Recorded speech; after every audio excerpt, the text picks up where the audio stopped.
Just a little background on NESCAUM. We're an association of state environmental agencies, and we provide technical and policy support to our member agencies and a whole host of energy, environmental, climate programs. The one I wanted to talk to you about today is the regional low carbon fuel standard. It's been mentioned several times today.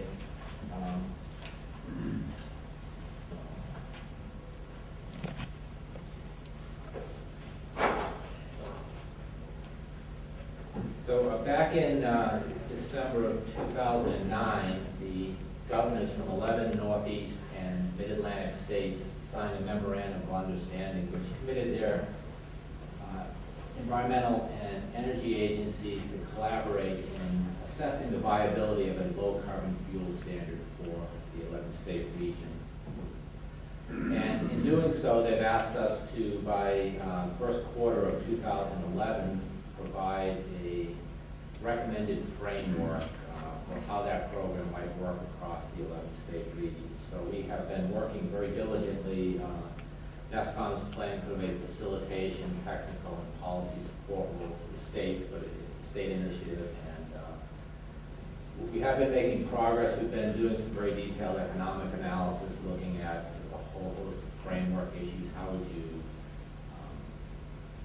implement a program like this across 11 states? How do you do regional compliance? How do states enforce a program that's regional in nature when they only have authority to enforce in their own jurisdictions, et cetera? A whole host of very technical issues related to indirect land use change and how do you assign carbon values to different fuels. So it's fairly complicated. I'm going to try to get through it now in 8 minutes.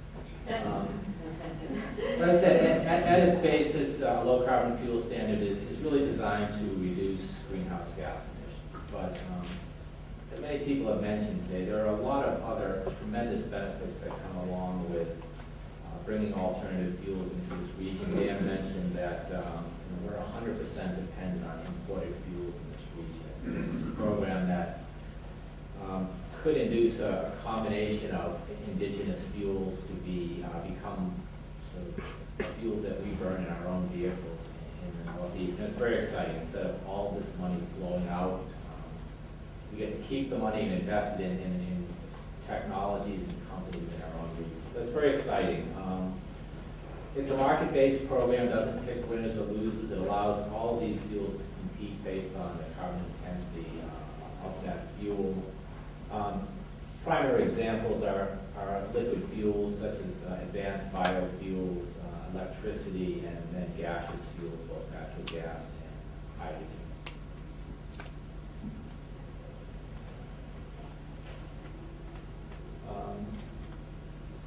In addition to sort of the economic and environmental benefits of the program, we also have some other goals, and that is to really harness the market to promote new technology development. You all heard this morning just tremendous things that are going on, and we're hoping that this program can help sort of move those markets to maturity a little bit quicker than they might otherwise. Another goal we have is that obviously this program, like many others, makes a lot more sense on a national basis. However, the federal government at this point is not poised to adopt a low carbon fuel standard. They have a renewable fuel standard, which is a biofuel mandate. And we would like to demonstrate that there is a way to do this on a national basis and hopefully provide some parameters through which, if EPA decides to move forward, can you listen, with a national program, that they would do it in the right way. So one of the premises of the low carbon fuel standard is that it relies on life cycle assessment. Unlike other programs where you measure emissions from the tailpipe of the stack, this is a different program. It looks at the emissions generated through the entire life cycle of the fuel. And this is one example of a rather simplistic, stylized depiction of corn ethanol.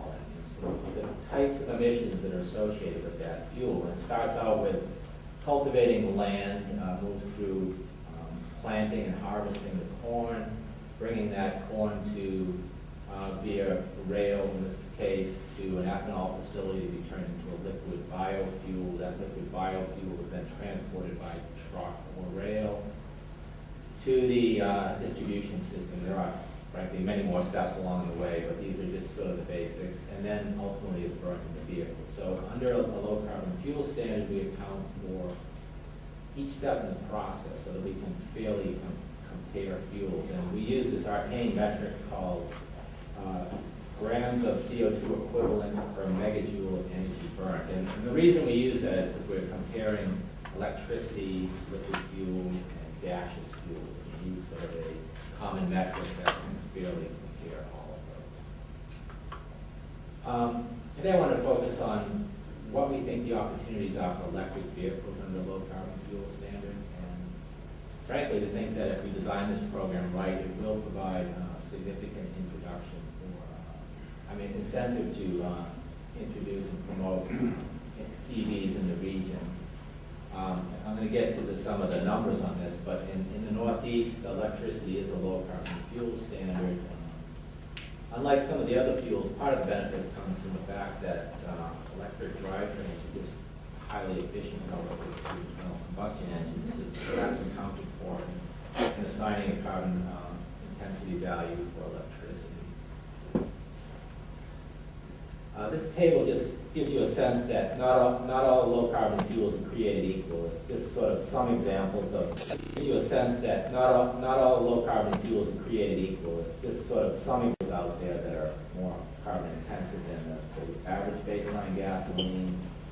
For ethanol, for example, the standard corn ethanol we're burning now may or may not really have any particular carbon intensity benefit. In this case, it's assigned a value somewhat higher than gasoline because of a whole host of reasons related to indirect land use change. There are other types of ethanol from cellulosic that in fact have tremendous benefits from a climate perspective. Same for natural gas. Pipeline gas is about a value of 73. Landfill or biogas is 11. Electricity, our 11 region average grid would provide a CI value of about 60.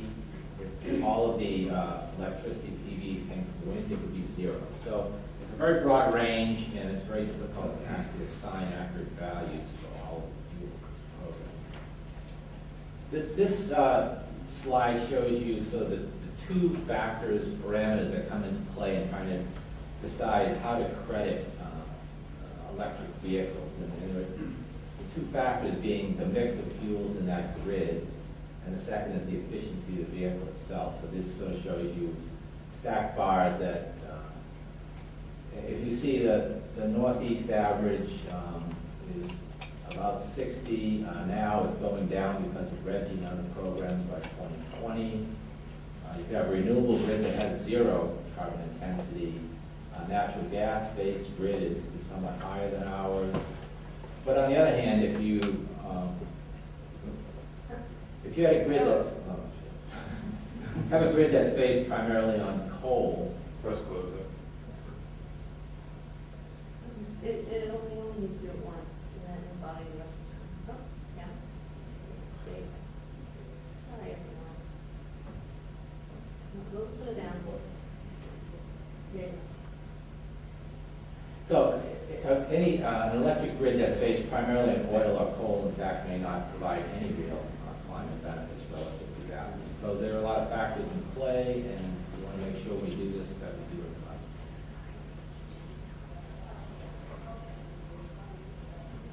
As folks have talked about today, there's a tremendous revolution. It seems like it's about to take place with electric vehicles, and we think the LCFS can really help create both the economic incentives and, importantly, and we heard a lot about this morning, the infrastructure. I think doing this across an 11-state region will really help to develop the kind of recharge and service infrastructure that's going to be critical for EVs to become mainstream.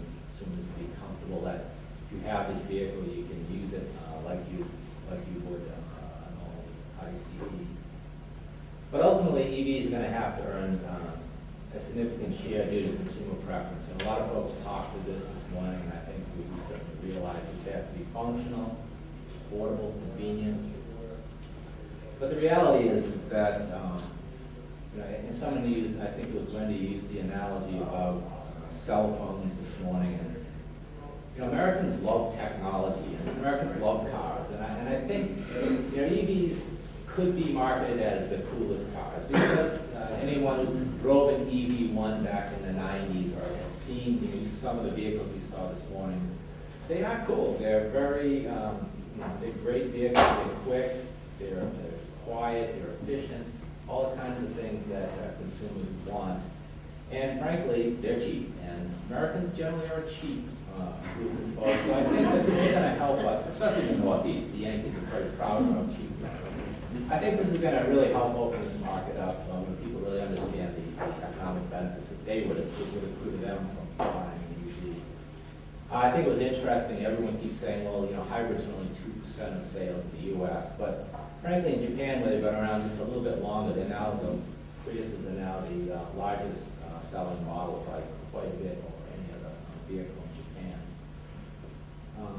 And then, as we saw today, there's just the number of and types of electric vehicles that are entering the market now suggests that this technology revolution really is underway. I wanted to talk just a minute about numbers, and this is a rather busy and confusing chart, but this is something my technical staff put together, but I found it quite interesting. So somebody else said it. Your technical staff put that together, but they didn't give you the They pointer. didn't give me batteries, they got the pointer. So just to explain that, what we're looking at here, there are a number of scenarios. ZEV, someone had mentioned this one. This is the California low-emission vehicle program. Most of the states in our region are part of that. This shows the number of battery electric and plug-in hybrids that would be required in 2022 under that program. It's significant, 280,000 battery electrics, about 580,000 plug-in hybrids. But then we started looking at the scenarios, and these 2% represent a 2% reduction in carbon intensity. So, for example, our overall goal under a low carbon fuel standard would be to achieve a 10% reduction in transportation carbon in a 10-year period. So how many, if it were just electric vehicles, now obviously we expect this program to include advanced biofuels, natural gas, hydrogen, and others, but if we were to rely just on electric vehicles, how many would it really take? Well, it's a pretty significant number, especially compared to some of the numbers I heard today. We were talking about tens of thousands. We would need millions of EVs ultimately to achieve a significant carbon reduction in our region. And just that third column on to the right shows you just the gross numbers of vehicles that would be needed. So if we wanted to achieve the 10% reduction just with electric cars, it would require about 18 million battery electric plug-ins. So that's a pretty significant number. That would be about 20% of the fleet in 2022, and it would essentially require that all new vehicles by that time that were purchased would have to be plug-in or battery electrics. Now, obviously, this isn't our forecast. This isn't where we think this program is likely to take us, but just to provide a sense of the magnitude of change that's going to be needed to really affect climate in our climate change and in our contribution to the Northeast.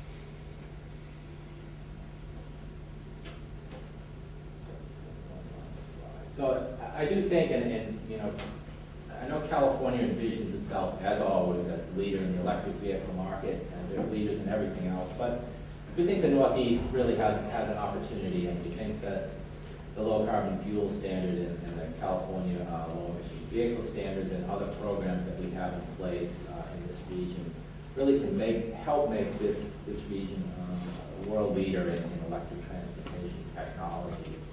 And I think as we've heard today, there really are no insurmountable technical obstacles. We have a lot of work to figure out how to make the infrastructure work, but the charge is it's not rocket science. The vehicles have really emerged and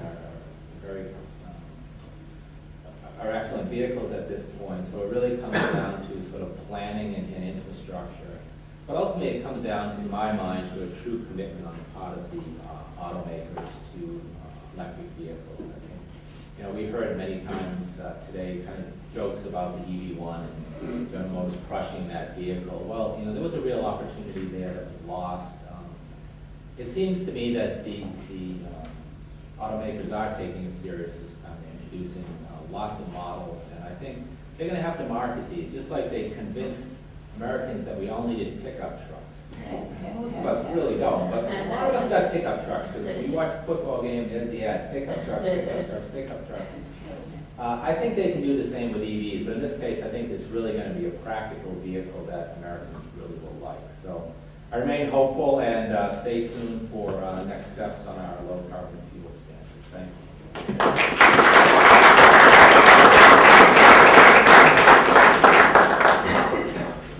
Thank you, Arthur. Next speaker is Luke Tonshell from NRDC.